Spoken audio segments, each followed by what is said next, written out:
Bonjour à toutes et à tous et bienvenue sur Télé Djibouti pour suivre cette édition de la mi-journée. Les titres de l'actualité de ce 15h.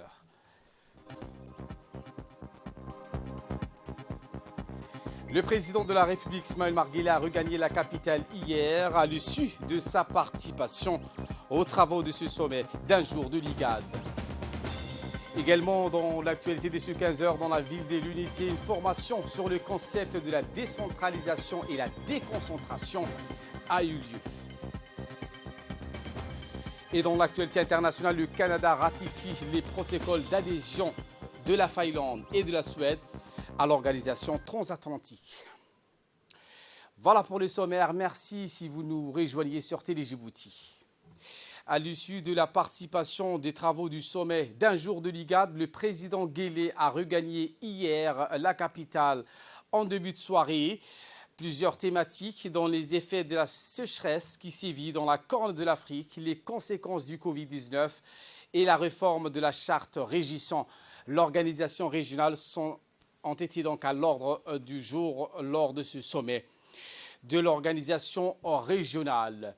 L'identification de mécanismes nouveaux propices au renforcement de la stabilité des pays de la région, gage d'intégration économique et les voies et moyens permettant à la Corne de l'Afrique de fructifier davantage son emplacement stratégique de premier plan à la croisée des principales routes maritimes mondiales ont été également évoqués lors de cette rencontre.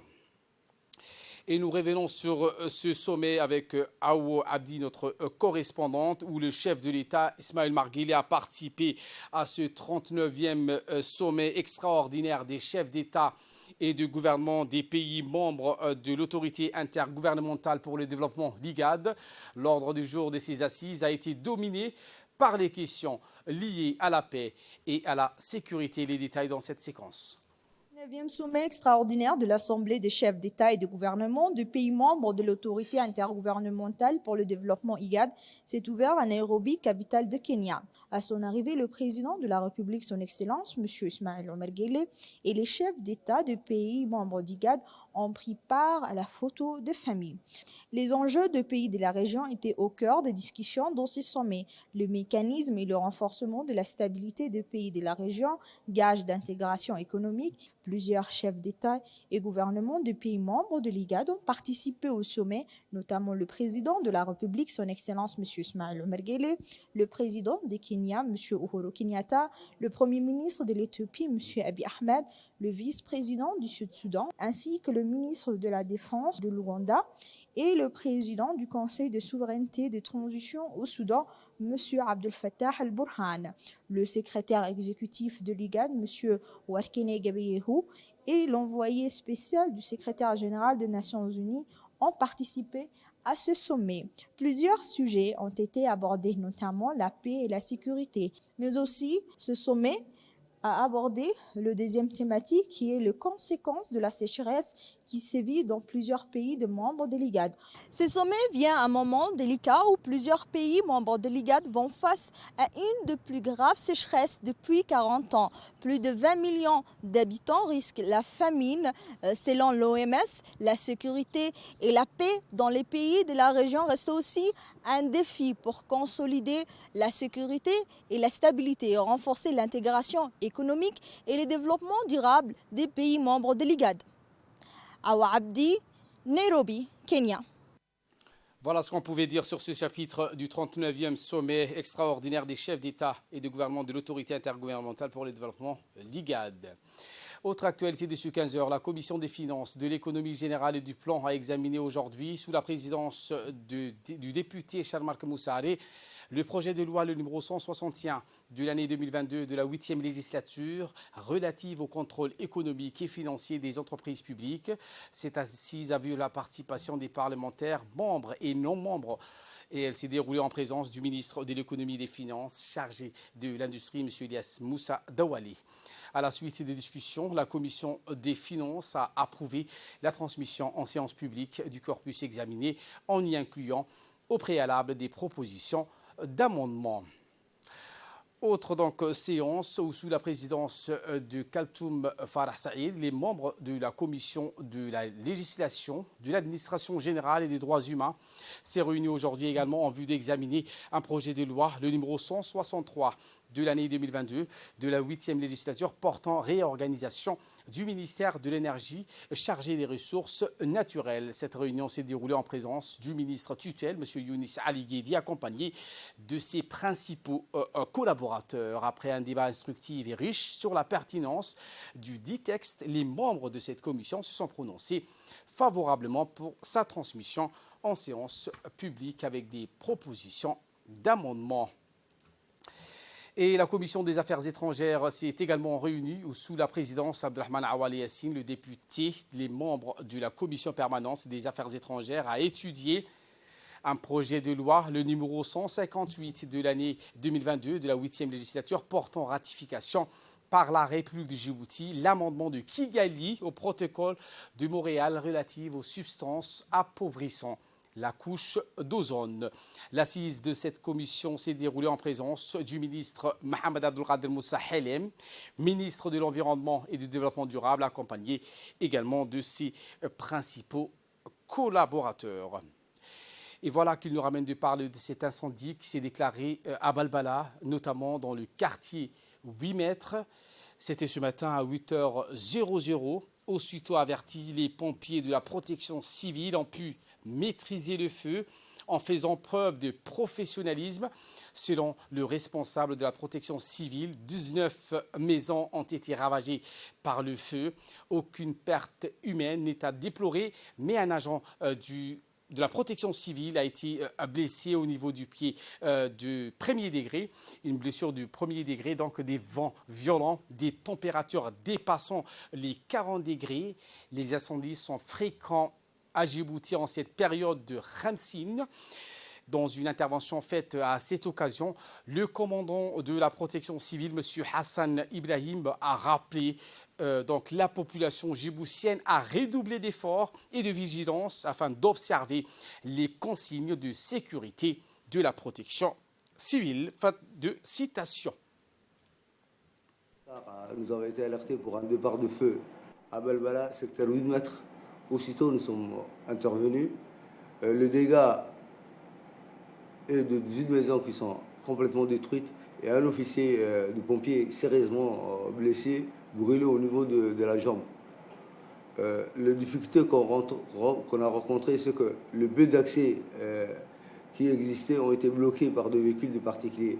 Nous réitérons le consigne de sécurité qui a été mis en place par la protection civile à travers les médias. Nous sommes en pleine période de Khamsin. On demande à la population de se conformer au consigne de sécurité. Merci.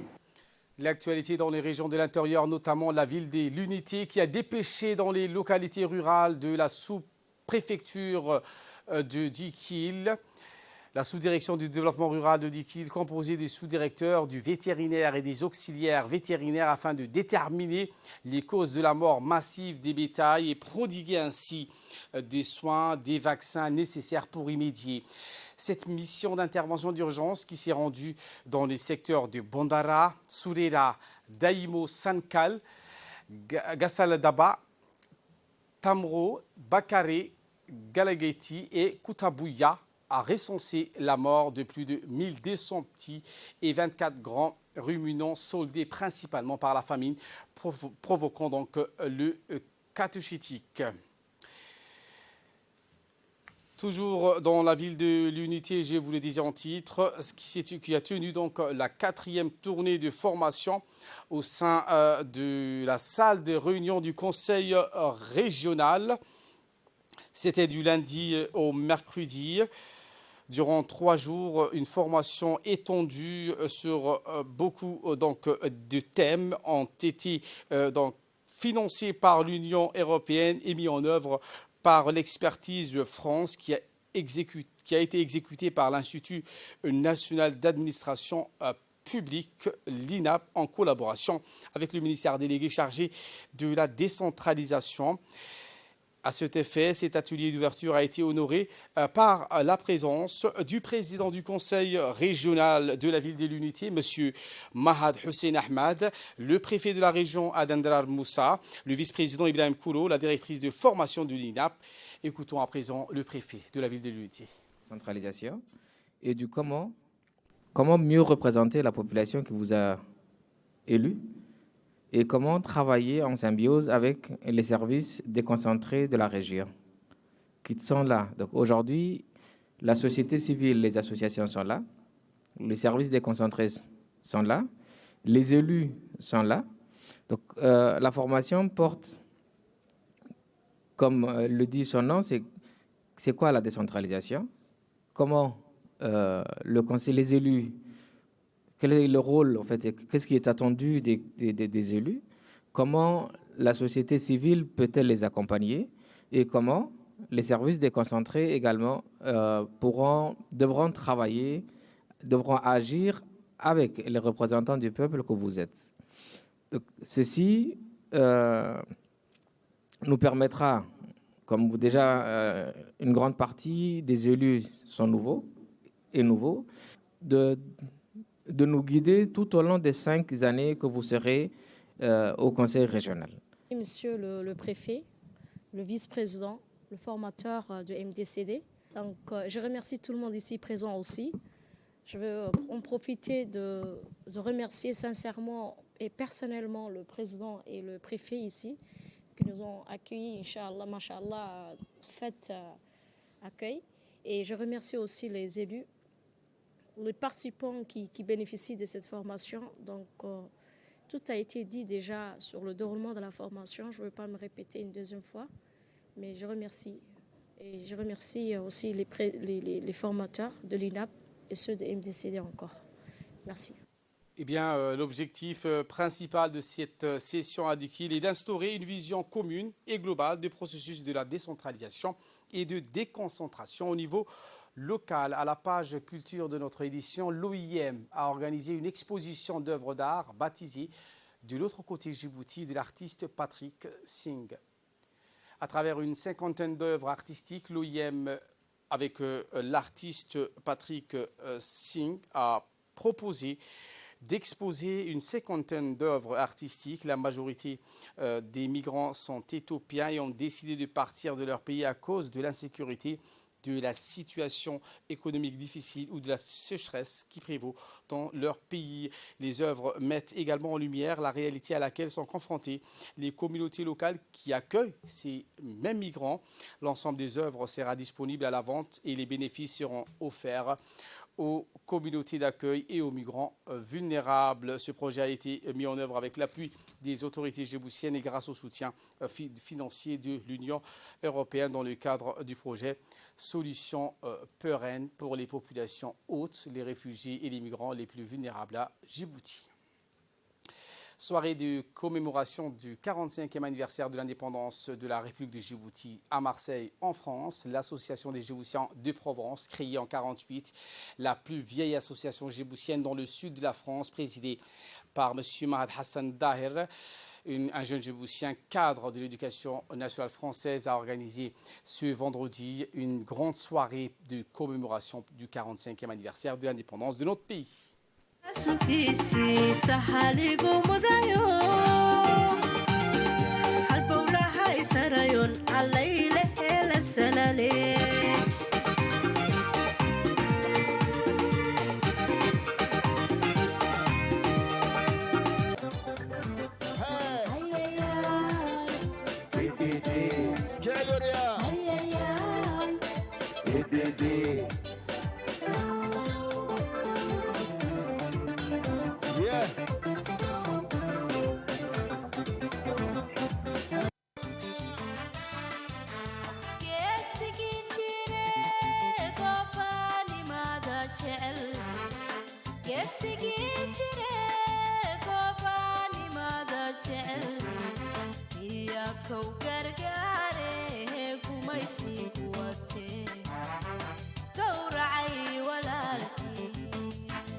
Cette soirée donc était riche où tous les compatriotes djiboutiens ont fêté et célébré l'unité autour du drapeau djiboutien, animé par des artistes djiboutiens, notamment par le célèbre chanteur Hassan Fourchette. Outre les membres de cette association, des élus de la région PACA et d'autres invités de marque étaient présents à la soirée.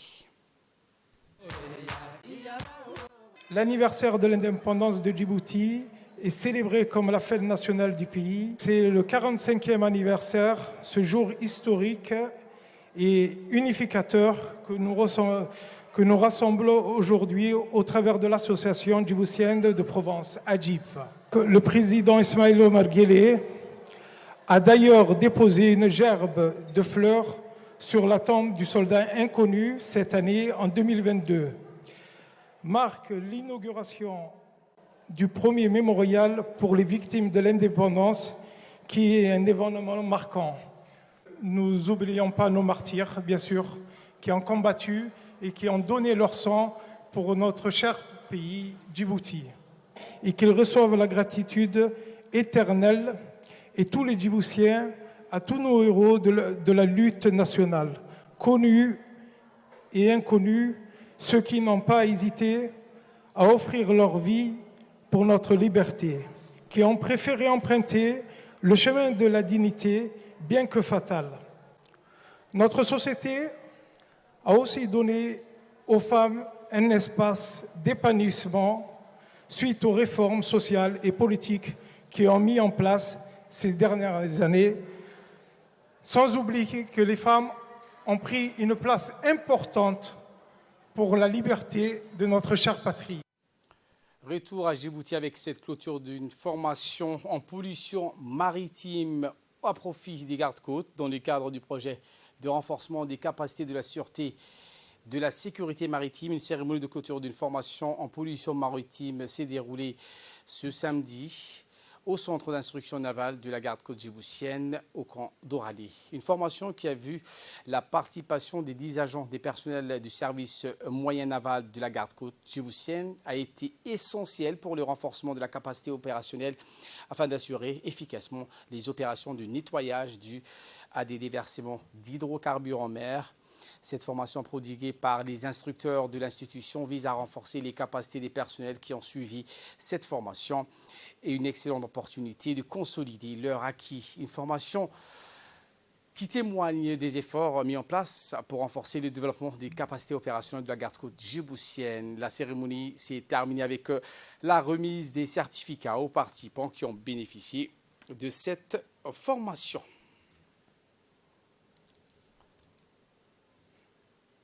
Une vaste opération de lutte contre la contrebande a été entreprise par les éléments du commissariat de Hodan dans le secteur de Balbala 7 qui a conduit à la saisie d'une centaine de cartouches de cigarettes de contrebande de la marque Royal et de Benson & Head.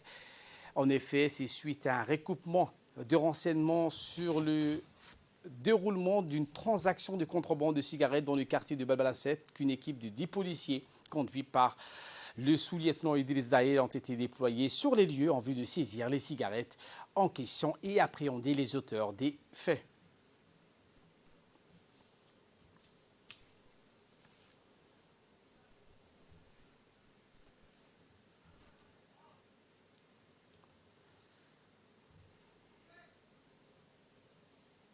Et en nouvelle du monde, cette fois, je vous le disais en titre, le Canada ratifie le protocole d'adhésion de la Finlande et de la Suède à l'organisation transatlantique. Le Canada est le premier pays à ratifier ces protocoles d'adhésion qui, pour devenir effectifs, nécessitent la ratification de l'ensemble des membres de l'organisation de l'OTAN, la Chambre des communes. Les protocoles d'adhésion de la Finlande et de la Suède à l'organisation du traité de l'Atlantique Nord, l'OTAN, a été donc signé par la Chambre basse du Parlement canadien. Le Canada devient ainsi le premier pays de l'OTAN à ratifier ce protocole d'adhésion qui, pour devenir effectif, nécessite la ratification de tous les États membres de l'organisation de l'OTAN. À l'issue de cette ratification, le Premier ministre canadien Justin Trudeau a réagi par voie de communiqué en soulignant qu'aujourd'hui, le Canada est devenu le premier pays à ratifier les protocoles d'adhésion de la Finlande et de la Suède à l'organisation transatlantique. Voilà pour l'essentiel de ce 15h. Merci à vous de nous avoir suivis et très bon suivi des programmes sur Télé Djibouti.